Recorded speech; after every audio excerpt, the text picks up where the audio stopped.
Instead of letting fear live rent-free in my head, I launched my first ever virtual nail class, Sculpt, Secure, and Slay. We talked gel structure, fraud-proof business practices, and how to bounce back from being scammed without losing your fire. Over 300 people signed up. It was the biggest live I'd ever done. That was my real revenge. Growth, knowledge, empowerment. And guess what? One of the attendees was the same girl Kevin scammed back in 2022. She DM'd me later and said, "I found you through looped drama, but I stayed for the inspiration." I ended that wild week writing in my journal by candlelight. Today, I learned that love can be a scam, but so can fear. And I'm done investing in either. Sometimes heartbreak gives you the blueprint for your glow-up. So, to the girl listening who's ever lost money, time, peace, or love to someone who only saw your light as a target, you're not dumb, you're data, and now you're dangerous.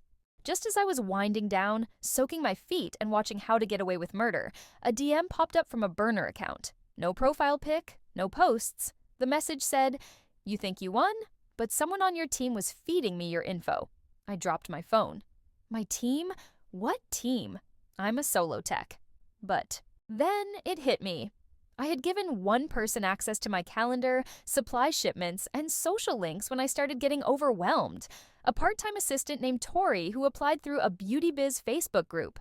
Sweet voice, almond nails, super organized.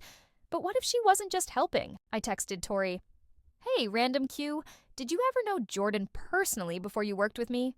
She replied almost instantly, "OMG, no. Why would you ask that?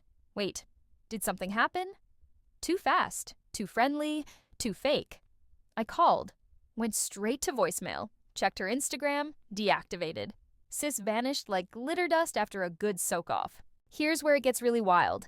My Sunday client, Sierra, came in for a fill and casually said, "Oh yeah, I saw your old assistant at Lenox Mall last night. She was with some dude in a hoodie and Tim's. Looked like trouble, but she had that same Luid you gave her for Christmas." My jaw dropped. I'd never posted that gift online. Only someone on the inside would have known. They weren't just scamming me.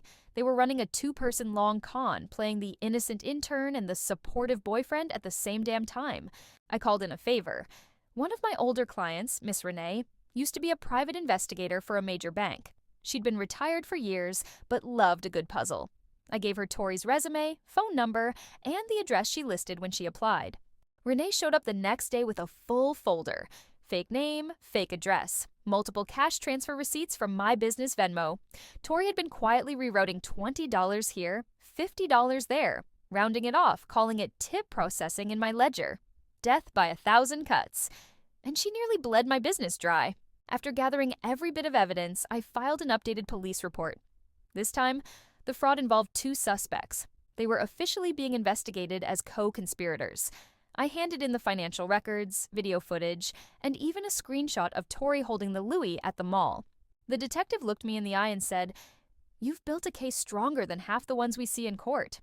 And I realized all the tracking, tears, screenshots, receipts, they weren't just healing tools. They were weapons. I was back in bed feeling relieved until I got a PayPal notification. Someone tried to reactivate a merchant link under my business name. The name used? Nailed by K. Same as mine, but with a dash and a new phone number. They were still trying to be me. That's when I knew this wasn't just a scam. This was identity theft. 2 hours later, I got the call.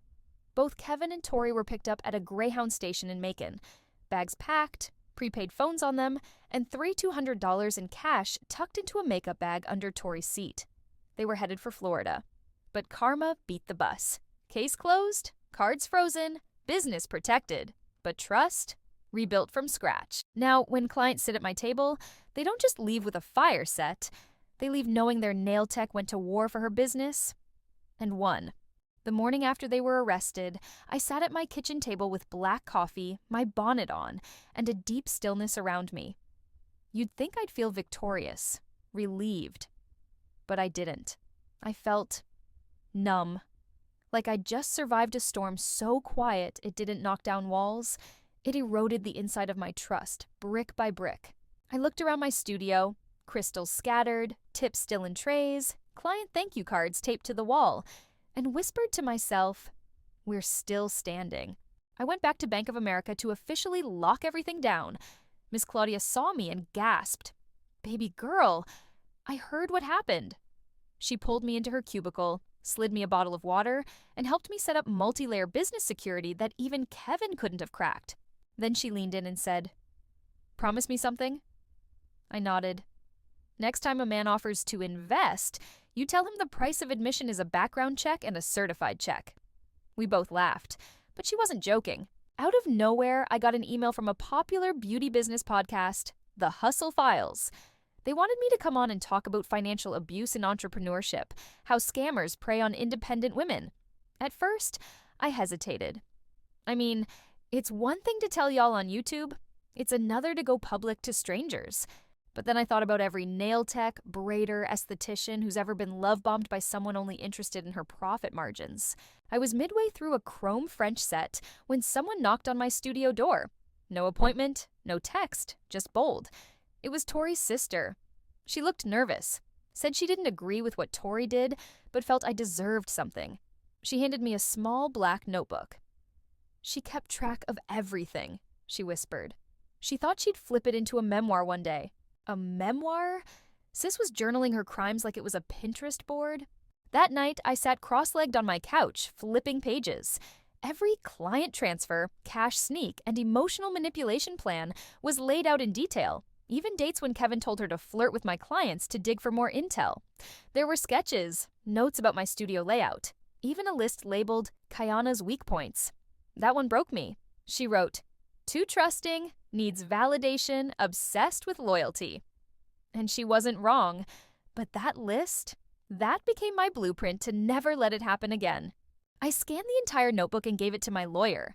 My case was now officially part of a growing file with the Department of Justice. Apparently, Kevin and Tori weren't just scamming nail techs, they were part of a romance finance ring targeting beauty entrepreneurs all over the Southeast. The DOJ told me, "You might be asked to testify." And you know what? I'm ready. Let them see my face on that stand. No filter, no fear, just acrylic, ambition, and receipts. I ended that week with a solo polish change. No music, no camera rolling, just me and my reflection. I took off the bold red I'd been wearing since the arrest and replaced it with a clean, sharp nude. Simple, grown, resilient. Sometimes survival isn't loud. Sometimes it's the steady beat of a nail file on a quiet night, knowing you rebuilt what was stolen and didn't lose yourself in the process. Just when I thought the story was closed, a notification hit my phone. "New follower, A nailed by K's official." I clicked. One post, a promo flyer. Caption read, "She tried to end us, but we're back. New city, new hustle, new bag." The profile pic? A blurry shot of Tori, wearing one of my old aprons. And just like that, the sequel begins. I was disinfecting my nail station, just vibing to SEA and sipping oat milk coffee, when I heard a knock. No text, no client expected. I cracked the door open and found a brown padded envelope with no return address, just my name, handwritten. Inside, a flash drive, and a sticky note that read, "If you're going to tell the story, tell the whole story." I swear, my stomach flipped like a press-on during a rushed set. I plugged the drive into my laptop, heart thumping so hard I could barely breathe. It was a folder full of video clips, hidden camera footage, Kevin and Tori in hotel rooms, talking numbers, mapping out nail events, even rehearsing conversations like they were running scripts. And in one clip, Tori's voice saying, "Kayana's too focused on her image, she'll never see this coming." That one hit different, because I used to think staying professional meant not trusting your gut. Not anymore. The goal is to become your own nail tech, especially in today's world, where everything feels overpriced, yet so accessible. With just a few clicks, you can find everything you need on websites like Amazon, Shein, and so many others, whether you're into acrylic, dip powder, polygel, or press-ons.